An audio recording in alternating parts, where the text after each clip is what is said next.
Ever since the start of this channel, I have referenced the dark age of LEGO games. And today, I'm going to 100% a game that created my theory of the dark age of LEGO games. A game I disliked so much that I said I would never play again. Something so bold you would have never expected. Unless, of course, you read the title and saw the thumbnail. No matter, today is finally the LEGO Marvel Superheroes 2 day.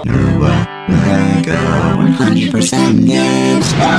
LEGO Marvel Superheroes 2 is supposed to be a direct sequel to the first and glorious LEGO Marvel game, but unfortunately, for reasons of Disney and Fox, a lot of the characters were cut from this game that were originally in the first. If you've seen my original LEGO Marvel video, you would know that I gave the roster very high praise, so you'd probably expect with missing these characters, it would be worse. Maybe even tragic. I don't want to make this intro too long since it's my longest 100% yet, so let's get right into it. Actually, one last thing. I'm trying to complete every LEGO game on stream to 100% before 5,000 subscribers. If not, I have to get a LEGO tattoo of your guys' choice. Okay, so the game starts with the Guardians of the Galaxy, who have gotten a Disney-ified look in comparison to the original LEGO Marvel superheroes. They are contacted by Nova Corps to help save their silly little city. They save a bunch of people who are trapped in buildings, or the rubble of what used to be buildings. After blowing up a ship, we meet Kang and his wife, Ravonna. Kang must not like us though, because he sent in a Celestial to take care of the Guardians. Big bad Celestial was not very smart though, and we took him out in no time. Boom! And that concludes the first level. This next level is a bit of a doozy. We're taken to Manhattan, which is oddly in the middle of winter, considering this is supposed to take place almost immediately after the first, but whatever. The Avengers take over the mansion, which used to belong to the X-Men, RIP, and they are having a nice dinner together. Then there's a radiation spike in an area only for communist sissy boys. Captain America, She-Hulk, and Thor report to it to make sure everything is okay. Newsflash, everything was not okay. Cap steps into a mysterious gas and it makes him grumpy, so we assist him in taking a nap. Apparently the Presence was behind the whole thing, so we need to take him out. Bada bing, bada boom, he's conked out. The Russian Avengers get there just in time to take credit like I always did when it came to school projects. We are then brought to Iron Man and Captain Marvel, who take down an underwater base run by Atuma. I didn't like this part very much, so let's move on. After taking Fish Dude down, we are brought to Manhattan, where Spider-Man and friends need to take down most of the Sinister Six. This section I'm a pretty big fan of. Mysterio and Shocker have a pretty cool section until we are kidnapped by Vulture, and he makes us take on Kraven the Hunter. After kicking the crap out of him, Vulture goes on another kidnapping attempt and brings us to Dr. Oliver Tree. We take him down, and this brings us to the scene from the end screen cutscene. And then Kang shows up! He shoots down laser things that get rid of New York, which is pretty insane. And that concludes this level. I told you to lock in. This level was so long it took my brothers and I almost an entire hour. Shout out to them, by the way, because they played the first few levels with me. Spider-Man, She-Hulk, and Ms. Marvel go through a weird space warp which takes them to Wakanda. Then Black Panther jump scares the group as they were about to walk inside a vibranium factory. It turns out someone is trying to get their grubby hands on some vibranium. We make our way to the frickin' loser and he sends the man ape at us. He dips with the Green Avenger copies. That might be important in a little bit. We take down the big human ape and follow Claw and the Vomit Avengers through a portal to conclude the level. After a semester away at college, my room looks a little different, but the same grind continues. The level starts with Captain America and a good portion of the Guardians of the Galaxy. We then go into a portal which takes us to medieval England. We meet Black Knight Percy and immediately blindly follow him. He takes us to the castle, which is being guarded by the Enchantress. After doing some small puzzles, we hit the Magic Gal and send her into Dreamville. We then see that the Black Knight Nathan Garrett has captured Cap. Cringe! But don't worry, we have British Cap to fearlessly lead us. We imprison the Dark Knight and the group goes through another portal to end this level. Said portal takes us to a Hydra-run Manhattan. The team decides that the most important thing to do is to infiltrate the blimp, so we go and do that. Oh, also the other group of Spider-Man from earlier was also taken to this city, so we meet up with them. After making our way through, we eventually run into Claw, and once again he fights like a punk and has the Disgust-inspired Avengers to fight for him. Knocking them out allows us to damage Claw. He is then granted an escape after being picked up by Vibranium soldiers. But we see Baron Zemo flying a plane and decide we don't want him alive, so we get a plane of our own and gun him down with Pink Boba. Black Panther off-screens Claw, and that's that for that level. Thor, Captain Marvel, and She-Hulk go through a portal that takes them to Man-Thing Swamp. It doesn't make Man-Thing happy to have intruders, so the team has to fight him. After defeating him, Kang shows up, and it turns out that Man-Thing was actually defending his tree, which was the only thing keeping all the regions from becoming Chronopolis. Whoops.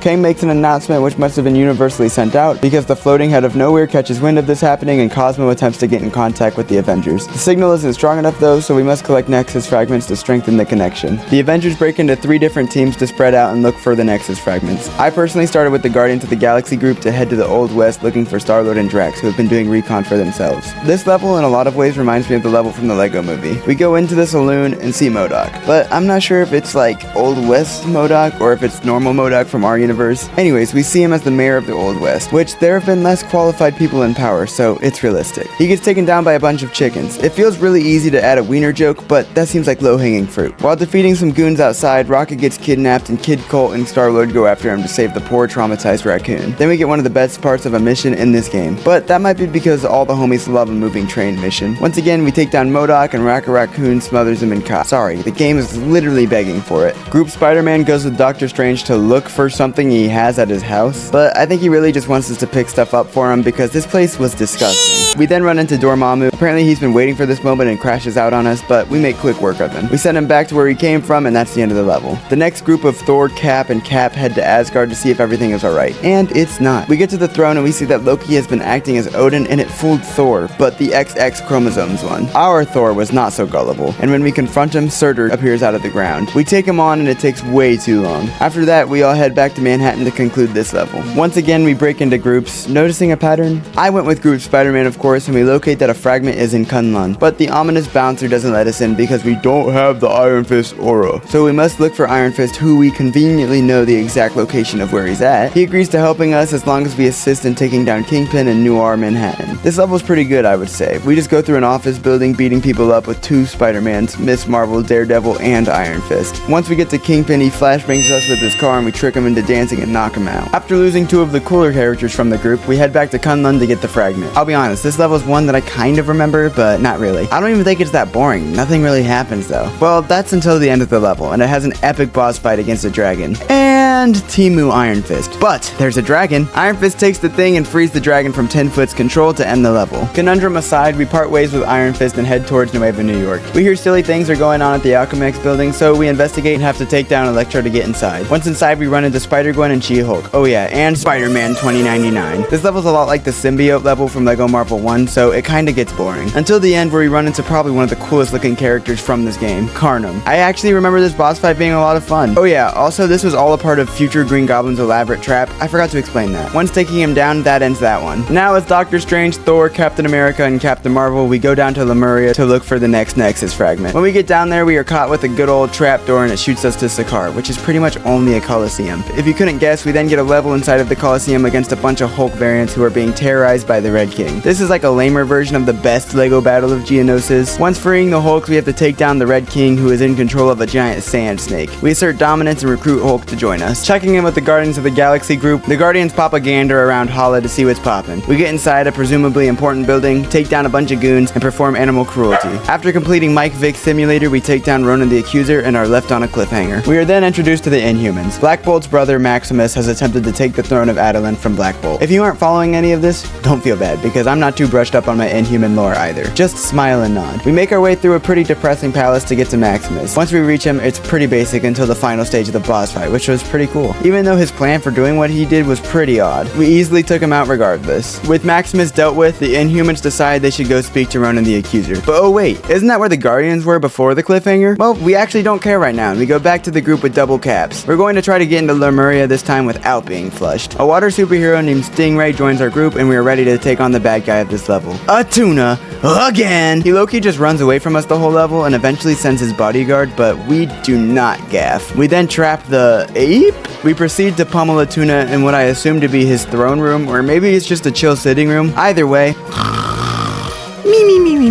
our next stop for the same group is Egypt. I'm assuming there are fragment readings there or something of that level. This might be my most crashed out level in this game. We explore a pyramid with traps and stuff, and it's just utterly annoying. The camera angle, the no flying at a specific height or you're blown to your doom, and the split groups just took me out. We fight a mummy dude, and that's like all that even happens. The lovely wedded couple of Black Bolt and Medusa go to Ronan's distinguished building and practically walk in unscathed. After a light amount of puzzles, we move forward through the castle. They discover Ronan to be pummeled before they can even do it themselves, and in their confusion, a giant floating baby head appears. He hypnotizes the Guardians of the Galaxy and makes them fight us. Poorly, I must say. We knocked them all back into reality and had to fight Brussels Sprout Boy, as he magically sprouted robot arms. And like all the other levels, the boss was defeated. We are in the end game. Just kidding. We need to do maintenance on a satellite so we can get in contact with Nowhere. Remember? Remember Nowhere?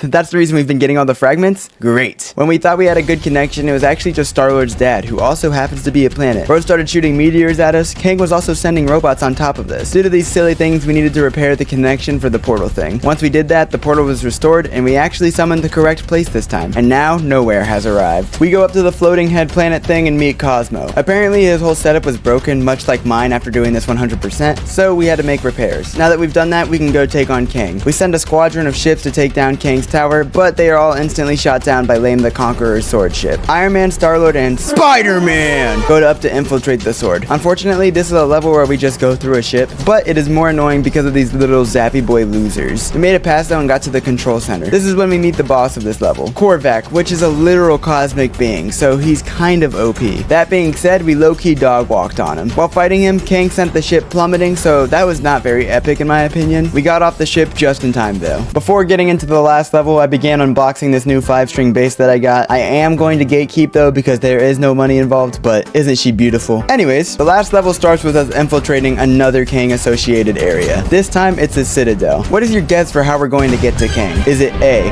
walk up to his door and knock? Is it B, blow a hole in the wall? Is it C, do a bunch of intricate puzzles to where we can walk straight into his room to end his reign of terror? Or is it D, subscribe to the Noah Lego? Unfortunately, it was C, but you should probably do D anyways. After doing aforementioned puzzles, we walk straight into his base and beat him up. Throughout this fight, random bad guys from earlier in the story get summoned in, but they don't really play a part at all. I don't even think you have to hit them. I'm pretty sure they just leave. The final random callback is the Celestial's fist from earlier, and we drop it on Kang by manipulating time. Bro mysteriously turns giant and wields a colossal sword. This leads to us having to do something, and we decide that Captain America must turn big too. We then get the worst last level boss fight in any LEGO game. Honestly, LEGO Movie 2's was better. Very disappointing. But we defeat him and literally make Kang our son, and that's the end of the story. Now that I've completed that, it is time to explore this game's massive open world. I can't begin to explain how long this took. Well, actually I can. It was about 22 hours. The cleaning included many side quests, the collection of gold bricks, the completion of races, boss fights in almost all of the cities, random almost hidden objectives, and all of the Gwenpool levels. To get the 100%, I would also have to go through and grab all of the collectibles in all 20 levels. And there was one more thing to do,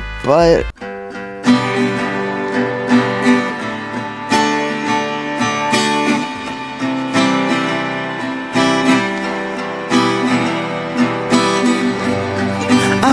to say sorry in advance, cause I couldn't get 100%. I did everything right. It took several nights, and I'll carry regret for all my life. I clean the open world, leading regions, and these levels for the goal. I replayed all the levels and got all the collectibles. I'm about to get redeemed, but I'm still missing one. I'm a 99.9%, and I'm missing one achievement. I can't load in the arena up, and my game just crashed. So I tried again, and it crashed again. After numerous things, nothing has worked. The PC port must just be broken. I'm sorry, I just couldn't fix it.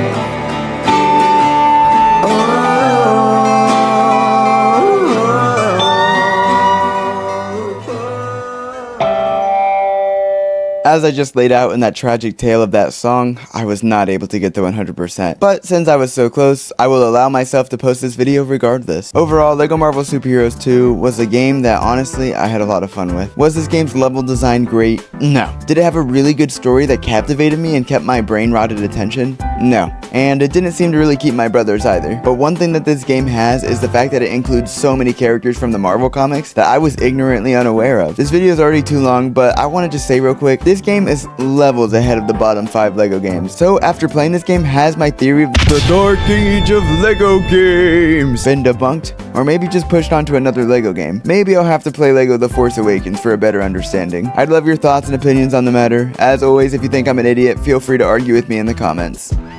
Okay, if you made it this far, I do have to admit, I was able to get the 100% after months of searching. I will put the steps in the description if you need a tutorial video. I would love to make one. Now, end screen. Thanks for watching. If you liked the video, make sure you hit the thumbs up because it helps me a lot. And if you really liked the video, maybe even hit the sub button. And if this video made you feel something, send it to Scary Larry, who sits on the corner of Bethany Street on Sunday afternoons after popping open a cold one.